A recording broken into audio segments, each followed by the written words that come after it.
Pessoal, vamos falar sobre a situação lá na Ucrânia, o que aconteceu aí nas últimas horas na linha de frente. Tem um monte de novidade, a contraofensiva ucraniana em Kherson, que está confirmada, estão avançando bastante, já liberaram 5 cidades, vamos entender o que está acontecendo por lá.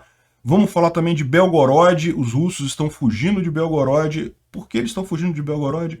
Vamos entender aqui, esse vídeo é o vídeo do dia 30 de agosto de 2022, a gente faz vídeos aqui todos os dias sobre a situação lá na Ucrânia.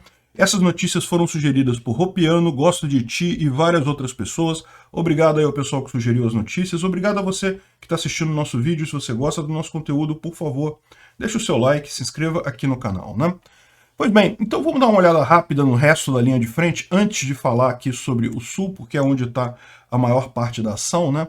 Hoje houve um bombardeio muito forte em Kharkiv, morreram 4 pessoas, 4 civis, mais um bombardeio covarde russo, sem nenhum objetivo estratégico, sem nenhum alvo militar claro, só mesmo para causar dor, para matar civis, típico de russo. Continuam as batalhas aqui na cidadezinha de Yudi, como a gente falou ontem, os russos conseguiram avançar nessa área de fato, mas avançaram muito pouco, tá? É bem coisa pequena aqui, mas está tendo batalha lá naquele momento. No resto da linha de frente não houve grandes mudanças, houve tentativa dos russos de avançar aqui próximo a Izium e aqui em Bakhmut, muito similar a ontem, mas dessa vez não teve nenhum avanço em lugar nenhum, ou seja, ao contrário de ontem que eles haviam conseguido avançar alguma coisa aqui em Kodema, hoje eles não conseguiram avançar nada, está tudo parado aqui na linha de frente, né? Parece que houve também uma tentativa de avanço aqui nessa região de Shumi, mas também não foi com sucesso, não conseguiram avançar. Bom, no resto da linha de frente não tem novidade, o que tem, lógico, é aqui no sul, que vamos falar já em seguida, né? Primeira coisa, teve muito bombardeio, HIMARS cantou essa noite, não foi brincadeira não. É que isso aqui é um depósito de munição em Nova Kakhovka, dá para ver aqui as munições explodindo, os foguetes explodindo, uma destruição muito grande naquela região. Tem aqui mais explosões em Nova Kakhovka. Isso aqui dá para ver que tem vários, tá vendo? São vários depósitos de munição, na verdade, explodindo ali. Esse aqui é do mesmo lado do outro. Aqui outros depósitos, tá vendo como é que é mais de um lugar que está explodindo ali? Ó. Dá para ver que são vários lugares ao mesmo tempo que estão sendo atacados pelos ucranianos, tipicamente depósitos de munição, mas não só isso, tá? Tem também centros de comando e controle, destacamentos, militar, pessoal, né? A gente vai ver, por exemplo, isso daqui, ó, essa nuvem de fumaça aqui, vem de uma loja de carros usados, só que uma loja de carros usados que estava sendo usada pelos russos para guardar equipamentos militares. Então, foi bombardeada pelos ucranianos também. Isso daqui fica na saída de Kherson, então nessa estrada aqui na M14, mais aqui depois do aeroporto, é onde fica essa região aqui que foi atingida também, e era, como eu falei, não era um depósito de munição, era um lugar em que os russos estavam guardando caminhões militares, tanques, equipamento militar, né? A ponte de Antonivka foi novamente atingida ontem, ou seja, na verdade isso aqui é de hoje cedo, né? 30 de agosto já, então de hoje cedo a gente está gravando esse vídeo por volta das 7h30 da manhã aqui no Brasil, o que dá 1h30 da tarde lá na Ucrânia. Então, hoje cedo já houve bombardeio na ponte de Antonivka, que é aquela ponte próxima a Kherson. E aqui à noite e também na parte da manhã houve ataque no ferry boat, lá na balsa, tá vendo? Porque lembra, os russos eles fizeram um serviço de balsa aqui para transportar coisas entre a cidade de Kherson e o outro lado do rio, né? A cidade de Kherson está aqui, esse aqui é o rio de Dnipro, a ponte de Antonivka ela foi bombardeada e assim ela está totalmente sem possibilidade de ser usada, tanto para meios militares quanto civis, então os russos criaram uma balsa, né? Improvisaram uma balsa para atravessar aqui no rio, nessa região, e estava sendo usado principalmente para reabastecer os soldados russos do lado de cá. Então, parece que agora cedo os ucranianos atingiram a balsa em si. Dá para ver que a fumaça não está na ponte exatamente, ela está um pouquinho atrás da ponte. Justamente eles visaram a balsa. Tem 2 balsas operando nessa região ali. uma delas foi atingida, ou seja, é possível que ainda tenha uma, mas já está diminuindo cada vez mais a possibilidade deles atravessarem esse rio, né? Bom, esse daqui é aquela base russa em Kherson que foi destruída na manhã de ontem. A gente falou para vocês que ontem eles já atingiram isso daqui. Aqui a gente tem agora uma visão mais clara da destruição. Realmente o prédio foi totalmente destruído nesse caso, né? Ou seja, isso daqui, para quem não sabe, era um prédio que era da guarda ucraniana em Kherson. Quando os russos invadiram a cidade, passaram a usar aquele prédio. Já era um prédio militar, já era um prédio para acomodação de militares, então eles passaram a usar para as tropas russas ali. A gente não sabe ainda quantos russos foram mandados para o plano do além existencial aqui nesse ataque, mas foi bastante gente. Sobre o avanço da contraofensiva ucraniana, é muito difícil obter informação confiável. Tem muita informação circulando, mas pouca informação que você pode de fato confiar. O que a gente tem de informação que parece mais crível fala sobre essas 5 cidades que estariam tendo os ataques principais, né?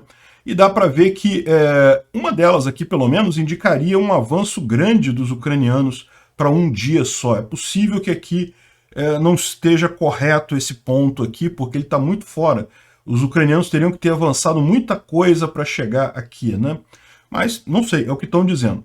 Segundo as informações que a gente tem, os ucranianos iniciaram em 16 frentes de batalha nessa região de Kherson. Ou seja, eles estão avançando em praticamente toda a área, em toda a linha de frente eles estão avançando. E esses lugares aqui seriam os lugares em que eles já tiveram sucesso, já conseguiram de fato avançar e tomar cidades, e liberar cidades aqui, né? E particularmente importante é nessa região aqui, porque justamente eles teriam rompido a primeira defesa russa, ou seja, já poderiam circular tropas russas naquela região. Tem vários relatos muito interessantes sobre isso, mas é lógico, é difícil ter noção do que está acontecendo, né? Como eles dizem aqui, ó, eles atacaram em 12 locais e em 4 deles eles já tomaram as cidades. Isso daqui foi antes dessa outra visão em que você tem 16 ataques e 5 cidades que foram tomadas. Ou seja, essa é a visão que a gente tem, né, do avanço lá dos ucranianos por lá. Circularam alguns vídeos de soldados ucranianos falando onde é que estavam, coisa e tal, o que eles estavam fazendo, como é que foi o avanço, que eles realmente conseguiram avançar, onde é que eles estavam, coisa e tal. Mas a verdade é que eu fico na dúvida se vale a pena mostrar esses vídeos ou não, porque primeiro que até pela ótica da estratégia aqui, é melhor que quanto menos os russos ficarem sabendo, melhor nessa história, né? Então vamos ficar só com as informações que estão públicas na internet aqui, sem recorrer a esses vídeos de soldados ucranianos lá na frente, mostrando o quanto eles avançaram, né? Bom, o presidente Zelensky ontem fez um pronunciamento, ele faz pronunciamento todas as noites aí durante a guerra. Ele falou que, olha só, você não vai ouvir detalhes de pessoas corretas sobre como está o avanço lá na frente do sul, porque isso é guerra, né? Ou seja, durante a guerra você não pode ficar dando informações amplas para o seu inimigo, você está ajudando o inimigo nesse caso. Mas os ocupantes devem saber que nós vamos perseguir eles até as bordas, as nossas bordas, as linhas que não mudam. Os ocupantes sabem quais são essas linhas, né? Ou seja, está falando que, no final das contas, eles vão seguir mesmo, isso é a ofensiva, eles vão tirar os russos ali da região de Kherson. Se vocês querem sobreviver, é hora dos militares russos fugirem, vão para casa, e se vocês estão com medo de voltar para a Rússia, bom, nós vamos deixar esses ocupantes se renderem. Nós garantimos que vamos acordar com todas as convenções de Geneva, ou seja, quem quiser do exército russo se render também não tem problema, vai ser tratado decentemente, né? E se vocês não quiserem me escutar, vão ter que ouvir os nossos defensores, vão ter que lidar com nossos defensores, que não vão parar até liberarem tudo que pertence à Ucrânia, né? E não é alguma coisa pontual, não é algo de surpresa, que começou de surpresa. A gente já vem falando sobre isso há 187 dias, né? A liberação de Kherson realmente é algo que já vinha sendo comentado há algum tempo. E, bom, aí o curioso de você ver isso é porque, lógico, do lado ucraniano você vê essas informações todas sobre os avanços dele, sobre as cidades que foram tomadas, Mas, evidentemente, isso pode ser o pessoal exagerando, né? Pode ser que não tenham conseguido avançar. Mas a gente tem certeza que sim, que há um avanço significativo quando você vê os blogs russos, né? E os blogs russos estão falando que, de fato, houve avanço. Aí eles falam algumas das cidades que realmente, de fato, os ucranianos tomaram. Tem um vídeo aqui de ucraniano, esse vídeo aqui é de ucraniano, que capturaram um depósito de munição russo próximo ali a Kherson, né, naquele caminho. Aqui está mostrando alguns vídeos de soldados ucranianos também. Enfim, mas o interessante aqui é você ver justamente as mensagens nos blogs russos que dão conta que exatamente você tem mesmo um avanço ucraniano em várias regiões. Em praticamente toda a linha de frente, ali na região sul, está sendo avançado pelos ucranianos, né? Aqui ele fala em 3 breakthroughs, né? Ou seja, 3 pontos em que a linha de frente teria sido rompida. Veja, avançar a linha de frente é diferente de romper a linha de frente.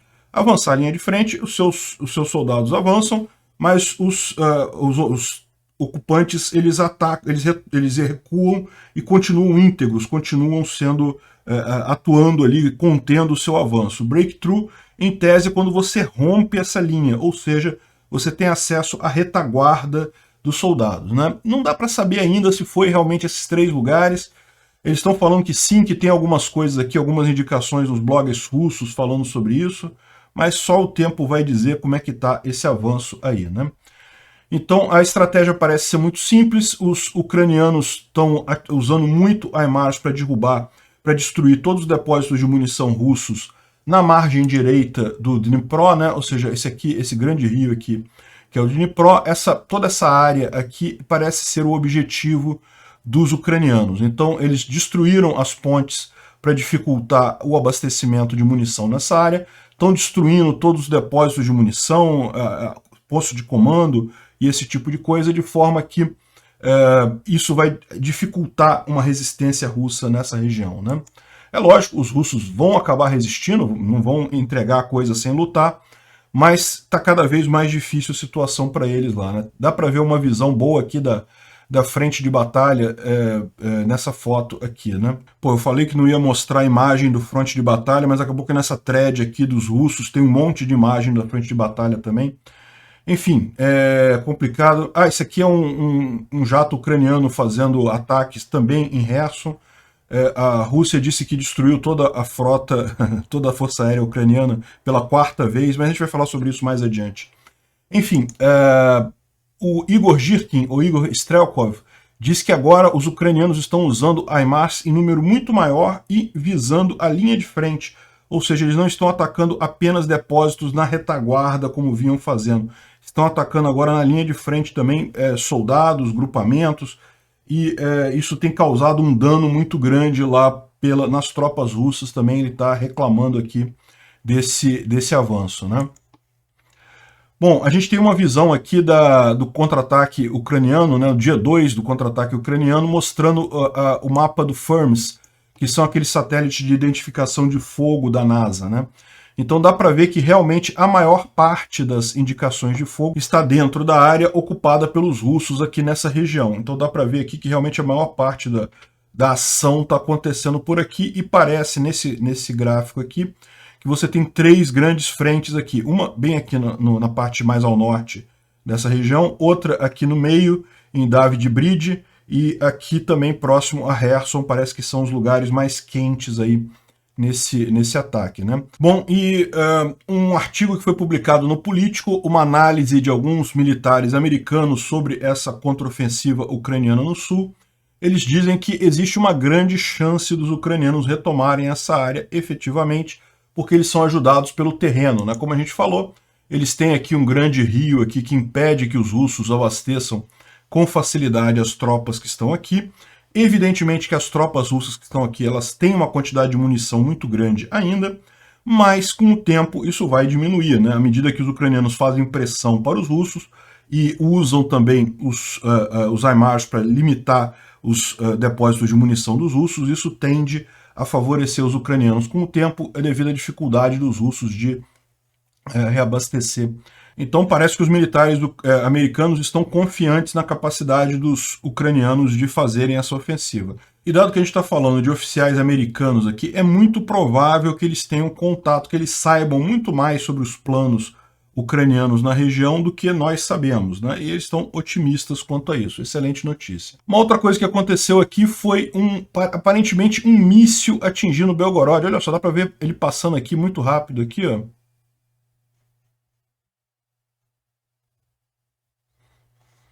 Tá vendo? Isso aqui é na cidade de Belgorod, na Rússia. Belgorod é essa cidade aqui. Essa cidade aqui, ela é muito próxima da fronteira, muito próxima a Kharkiv. Como a gente falou para você, hoje cedo Kharkiv foi alvo de um ataque covarde russo. E parece que ontem houve um ataque em Belgorod também, mas não se sabe exatamente o que. Não houve informação sobre o que foi o alvo, não temos muitas imagens para saber exatamente o que foi, né? Aqui o gato especial de Kherson fala que Belgorod temporarily Russia, ou seja, Rússia ocupada temporariamente pela Rússia, né? Lógico que ele está fazendo uma brincadeira. Belgorod é no território russo propriamente dito, né? E uma coisa curiosa que aconteceu com essa movimentação toda na Ucrânia, isso daqui é a fila em Belgorod ontem à noite das pessoas pegando o trem para Moscou, ou seja, um monte de gente de Belgorod está simplesmente fugindo da cidade por conta dessa ameaça, né? Veja, o que está acontecendo nesse caso? É aquilo que eu falo para vocês, né? Belgorod não é a primeira vez que é atingida nessa guerra. Mas o pessoal está se tocando agora que os ucranianos têm uma capacidade de ataque muito grande, podem realmente causar danos em território russo. A gente viu isso acontecer na Crimeia, estamos vendo em Belgorod também os russos se dando conta que eles estão numa guerra, né? Isso é uma coisa positiva, porque deve levar, num tempo definido, não vai ser imediatamente, evidentemente, os russos a começarem a pensar bem nessa guerra aí. É muito fácil você torcer para uma guerra quando você não tem compromisso nenhum, você não está sofrendo nada, você não está perdendo nada, né? Com o pessoal vendo a violência chegando perto deles, eles podem ter uma visão diferente sobre isso daí, né? Bem curioso mesmo esse problema aqui. O governador de Kherson, né, o colaborador ucraniano que foi empossado como governador de Kherson pelos russos, quando os russos invadiram a cidade, ele gravou um pronunciamento dizendo que não, que Kherson nunca mais vai voltar às mãos ucranianas, que Kherson é Rússia para sempre, e não sei que lá, e não sei que lá. Só que aí o pessoal pegou a imagem que ele gravou aqui e percebeu que, na verdade, ele estava gravando isso em Vorosnet, na Rússia, né, numa cidade russa, e nem é na fronteira, que é uma cidade russa mais lá para trás, na retaguarda, uma cidade que está totalmente em paz. Ou seja, o cara está dizendo que não, que Kherson não vai cair, que os ucranianos não vão ter sucesso na sua contraofensiva e coisa e tal, mas o cara está lá na Rússia, hein? Eu acho que ele está com medo. A avaliação aqui do Instituto para Estudo da Guerra é também sobre a questão da contraofensiva em Kherson. E eles estão falando que realmente os ucranianos aumentaram o grau de bombardeio muito grande. Falam também aqui em algum lugar que a expectativa é que exista 4 ucranianos para cada russo na frente de batalha ali, ou seja, os ucranianos têm superioridade numérica na região. Isso é importante porque, lembra, para você atacar, para você avançar, você precisa ter superioridade numérica, não basta ter no mesmo número, com o mesmo número você não avança. Então, aí ele menciona também a questão dos vários bloggers militares russos que reportam um monte de coisa. Tem gente falando que não tem nada, não, que já falhou a ofensiva ucraniana e coisa e tal, mas vários deles reconhecem o avanço dos ucranianos nisso daí, né? E ele fala também sobre a usina nuclear de Zaporizhia, a usina elétrica nuclear lá de Zaporizhia, que teve mais um problema ontem, aliás, um problema sério esse. Dá para vocês verem aqui no topo do prédio que ele foi atingido, aqui, ó, bem aqui. Tem uma imagem aqui do buraco que foi aberto por um míssil nessa região aqui.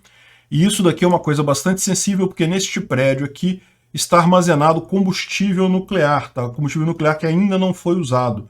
Ele é armazenado em caixas reforçadas, com chumbo e coisa e tal, justamente para evitar a reação nuclear dentro deles, mas não deixa de ser um risco, né? Você estourar um negócio desse, você pode ter uma bomba suja, você vai jogar urânio para tudo quanto é lado, urânio radioativo, isso pode ser uma catástrofe, esse tipo de coisa. E mais uma vez você vê os russos tentando usar essa usina como uma bomba nuclear suja, tentando fazer terrorismo nuclear na região. É o nível do desespero dos russos nessa guerra, né?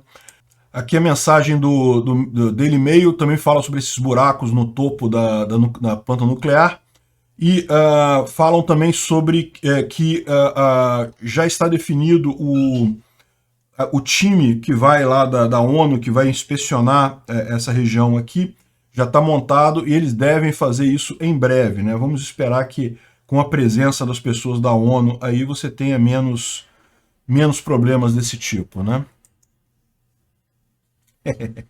Chegou a hora da comédia aqui no nosso vídeo, né? Os russos, no desespero completo com essa contraofensiva ucraniana, começaram a lançar um monte de imagens aí, de notícias para tentar animar a população russa, né? E o mais curioso desse caso aqui é que essa aqui é a 4ª vez que eles falam isso. Eles falaram, logo no início da guerra, falaram, não, a Força Aérea Ucraniana não existe mais, ela acabou totalmente, destruímos tudo, né? E, no entanto, continuam usando, bombardeando e coisa e tal. Aí mais pra frente falaram, não, agora a gente acabou com a Força Aérea Ucraniana totalmente, né? E agora mais uma vez eles acabaram com a Força Aérea Ucraniana totalmente. Gente, é lorota isso, não tem nem lógica esse tipo de coisa, né? Aliás, teve até um vídeo muito interessante lançado pela Força Aérea Ucraniana ontem, mostrando eles usando aqueles mísseis HARM que destroem radares, né? Então, lembra que foi recente isso, né?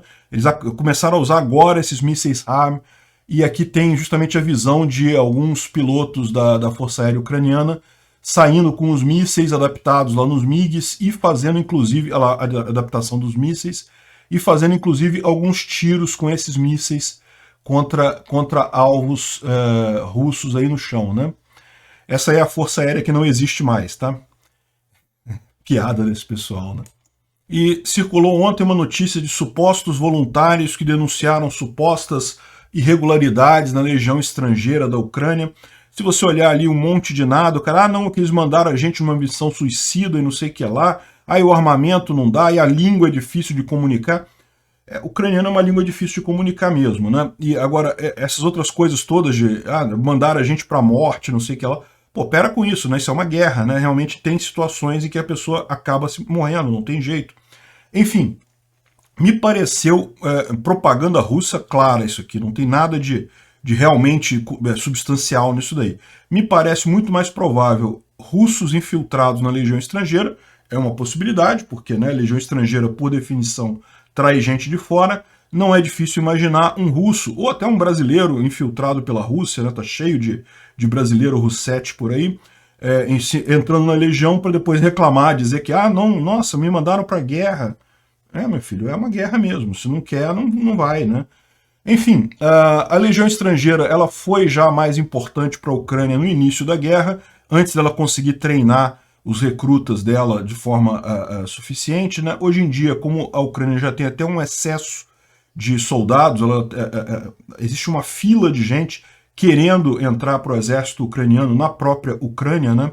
E eles não conseguem treinar as pessoas a tempo, então se tornou uma coisa um pouco menos importante hoje em dia a legião estrangeira lá. Não deixa de ser importante, lógico, toda ajuda é bem-vinda, principalmente porque tem muitos militares com conhecimento e experiência de guerra nessa legião estrangeira, mas no final das contas não é mais tão crítica quanto foi no início da guerra, né?